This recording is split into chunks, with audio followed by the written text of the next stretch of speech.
আমরা তাকে ভিন্ন একটি স্থান থেকে আমরা তাকে গ্রেপ্তার করেছি, অর্থাৎ তার অবস্থান তার নিজ বাসভবনে ছিল না। তা আমরা বলতে পারি যে হ্যাঁ, তিনি আত্মগোপনে ছিলেন। আত্মগোপনে থাকা অবস্থায় আমরা তার তথ্যপাত্রের ভিত্তিতে অবস্থান নিশ্চিত করে গ্রেপ্তার করতে সক্ষম হয়েছি। মূলত 2024 সালের যে জাতীয় সংসদ নির্বাচনের সময় তিনি প্রধান নির্বাচন কমিশনার ছিলেন। তো তার বিরুদ্ধে একটি অভিযোগ অর্থাৎ মামলা দায়ের করে।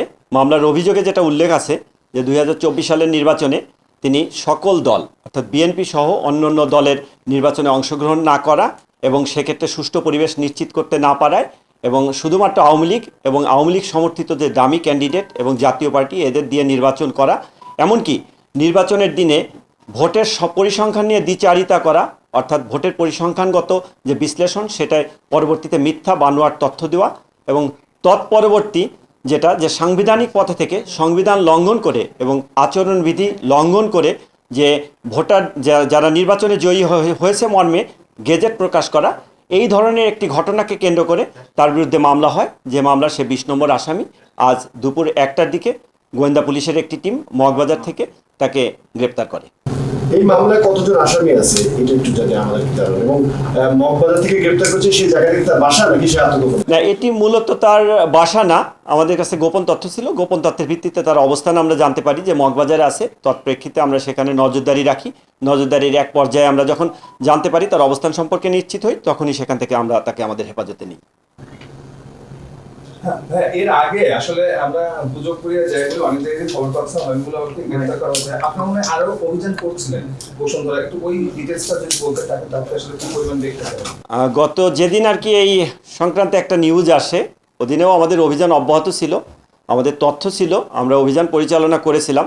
বাট আমাদের তথ্য বিশ্লেষণে যথাস্থান আমরা না পাই, সেদিন অভিযান আমাদের সার্থক হয়নি। তৎপরবর্তী আমরা আবার ফার্দার যে ইনফরমেশনগুলো কালেক্ট করার পরে আবার আমরা সেটা বিশ্লেষণ করে তার অবস্থান নিশ্চিত হয়ে আজকে আমরা গ্রেপ্তার করতে সক্ষম হই। যেহেতু আমরা তাকে ভিন্ন একটি স্থান থেকে আমরা তাকে গ্রেপ্তার করেছি, অর্থাৎ তার অবস্থান তার নিজ বাসভবনে ছিল না। তা আমরা বলতে পারি যে হ্যাঁ, তিনি আত্মগোপনে ছিলেন। আত্মগোপনে থাকা অবস্থায় আমরা তার তথ্যপাত্রের ভিত্তিতে অবস্থান নিশ্চিত করে গ্রেপ্তার করতে সক্ষম হয়েছে। একটু বলবেন যে এই মামলায় 24 জন আসামি এবং 3 জন সিএসি সাবেক সিএসি রয়েছেন এবং সাবেক প্রধানমন্ত্রী রয়েছেন। এই আর বাদবাকি আসামিদের ধরতে আপনারা কি পদক্ষেপ দিচ্ছেন কিংবা কতদূর অগ্রসর আছে? মূলত যেহেতু মামলা হয়েছে, মামলায় এখানে অভিযুক্ত হিসাবে যাদের নাম এসেছে তাদের সকলের ব্যাপারেই আমাদের গোয়েন্দা তৎপরতা আছে। তাদের ব্যাপারে আমরা কার্যক্রম অব্যাহত রেখেছি। তাদের অবস্থান শনাক্ত করতে পারলে আইনানুগভাবে আমরা পদক্ষেপ গ্রহণ করব। ভাই, একটা কোশ্চেন ছিল, যে বাসা থেকে গ্রেফতার হয়েছে সেটা কার বাসা বা এরকম কোনো ডিটেইলস আপনাদের কাছে তথ্য আছে কি?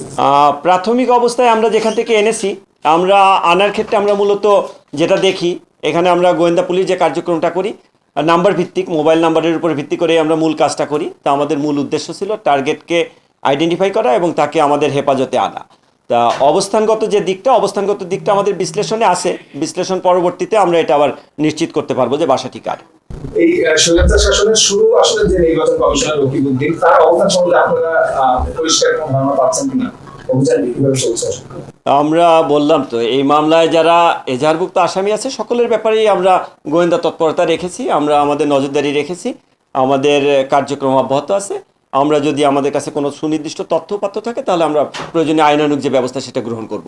শেষ এখন অনেক সময় আছে, আজকে কোর্টে পাঠাবেন আর রিমান্ডের বিষয়টা যদি আমাদের মামলা মূলত শেরেবাংলা নগর থানায় তদন্তাধীন। তা এই তদন্তকারী কর্মকর্তা এ ব্যাপারে আসবে।